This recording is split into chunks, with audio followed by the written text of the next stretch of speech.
عمرہ کی سعادت حاصل کرنے کے لیے دو چیزیں بہت ضروری ہیں، ایک طواف کعبہ اور ایک صفا مروہ کی سعی۔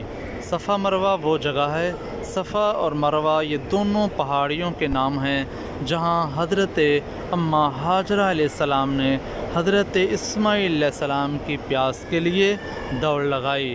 اللہ تعالیٰ کو یہ ایسی دوڑ پسند آئی کہ اللہ تعالیٰ نے ایک ماں کی محبت کو قائم رکھتے ہوئے یہ نشانی کو برقرار رکھا اور ارشاد فرمایا، ان الصفا والمروۃ من شعائر اللہ، بے شک صفا اور مروہ یہ میری نشانیاں ہیں اور قیامت تک حضرت حاجرہ علیہ السلام کی سنت اللہ تعالیٰ نے ادا فرما دی۔ زائرین کرام جو ہی صفا مروہ سے آتے ہیں تو یہاں صفا اور مروہ کی سعی کی جاتی ہے۔ صفا سے مروہ پر ایک چکر اور مروہ سے پھر صفا پر دوسرا چکر مکمل کیا جاتا ہے۔ یوں صفا سے شروع ہونے والا یہ چکر مروہ پہ 7 چکر کے بعد مکمل ہو جاتا ہے۔ ابھی یہاں انہوں نے گرین لائٹ جہاں لگائی ہے، یہ نشاندہی کی ہے کہ یہاں حضرت حاجرہ علیہ السلام تھوڑا تیز دوڑی تھی، تو یہاں دوڑنا جو ہے ہر حاجی کے لیے سنت قرار دیا ہے۔ حجاج کرام جو ہی گرین لائٹ جو ہے اس کے بالکل قریب آتے ہیں تو پھر تیزی سے نہیں بلکہ بڑی شائستگی کے ساتھ جو ہے دوڑنا شروع کر دیتے ہیں۔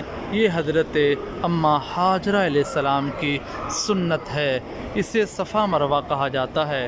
اب صفا مروہ میں ہر سہولت جو ہے یہ موجود ہے، ایئر کنڈیشنر صفا مروہ۔ یہ دیکھیں حجاج کرام صفا مروہ پہ دوڑ لگا رہے ہیں اور یہ ماشاءاللہ بچے کو اٹھایا ہوا ہے کندھوں کے اوپر۔ بہت سارے لوگ صفا مروہ کے اوپر زمزم کا پانی آپ کو ہر جگہ ملے گا۔ آپ پہلے دور کے اندر، دوسرے فلور کے اندر اور تیسرے فلور کے اندر بھی صفا مروہ کر سکتے ہیں۔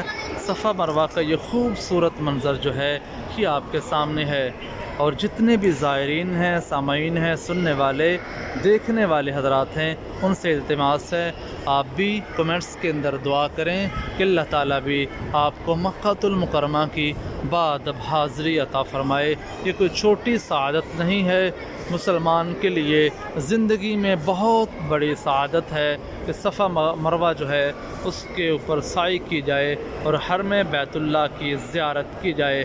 اللہ تعالیٰ جس سے یہ سعادت عطا فرماتا ہے وہی بندہ یہاں آ کے اللہ کے گھر کی عبادت کرتا ہے۔